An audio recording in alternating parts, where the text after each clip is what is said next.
3 दिन पहले जो सरकार बाबा रामदेव के लिए एयरपोर्ट पर रेड कारपेट बिछा रही थी, 4 मंत्री उनकी अगवानी में खड़े थे, उसी सरकार ने कल देर रात बाबा रामदेव का तंबू उखाड़ दिया, बाबा को पकड़कर हरिद्वार भेज दिया। दूसरी तरफ व्यवस्था परिवर्तन की बात करते करते बाबा व्यक्तिगत आलोचना पर उतर आए।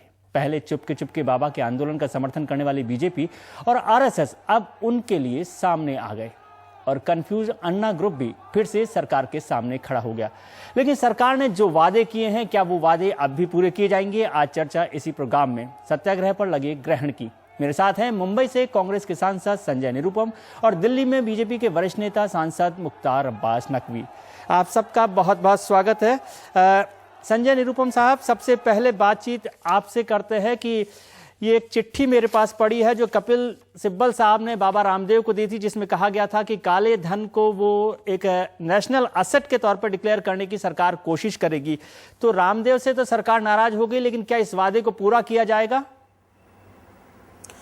देखिए त्रिवेदी जी, अगर रामदेव बाबा अनशन पे नहीं बैठते तो भी भ्रष्टाचार को दूर करने और काला धन के प्रश्न को हमेशा के लिए हल करने, इसके प्रति सरकार वचनबद्ध है और इस दिशा में काम भी हो रहा है।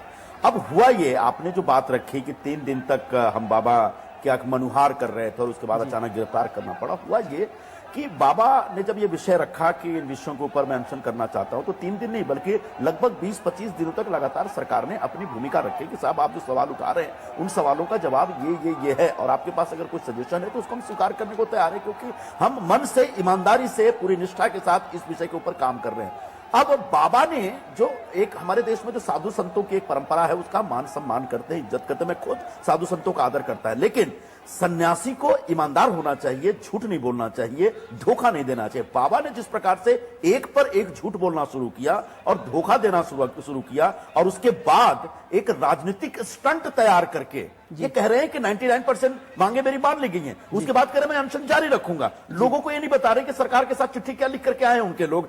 ये जो लगातार इस तरह से हुआ, उससे माहौल बिगड़ सकता था, कानून और व्यवस्था के ऊपर प्रश्न पैदा हो सकता था, इसलिए ये कार्रवाई की गई। और ऐसा एक और बात बता दूं, ये पहली बार नहीं हुआ है। हम भी अगर धरना प्रदर्शन करते, मोर्चा करते, तो हमारी भी गिरफ्तारी होती है, लेकिन हमें तो कभी प्लेन में बैठा करके देहरादून नहीं पहुंचाया जाता है। मैं सरकार को बधाई दूंगा कि बाबा को उनके सम्मान पूर्वक चार्टर्ड प्लेन से देहरादून में उतार के उनको हरिद्वार पहुंचाया गया। इसके अलावा संजय जी मेरे साथ नकवी साहब भी हैं भारतीय जनता पार्टी से।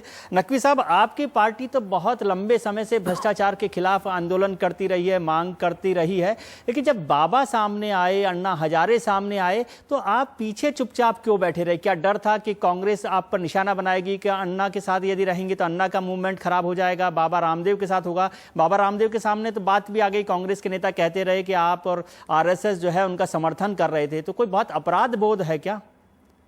देखिए, मैं त्रिवेदी जी, एक बात बहुत महत्वपूर्ण है जिसे समझने की जरूरत है। चाहे वो काले धन का मामला हो, चाहे भ्रष्टाचार का मामला हो, इन सभी मुद्दों को भारतीय जनता पार्टी ने पिछले 6 वर्षों से देश के सामने रखा है।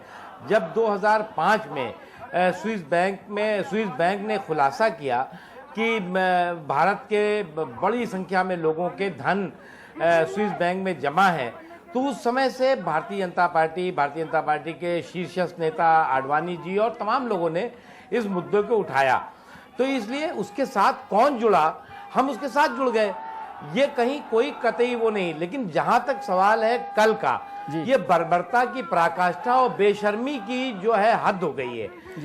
मतलब एक सरकार चोरी और सीनाजोरी, इससे ज्यादा कुछ नहीं कहा जा सकता। NDTV's cricket app, Android and iPhone, fastest scorecard, special analysis, and much more. Download free.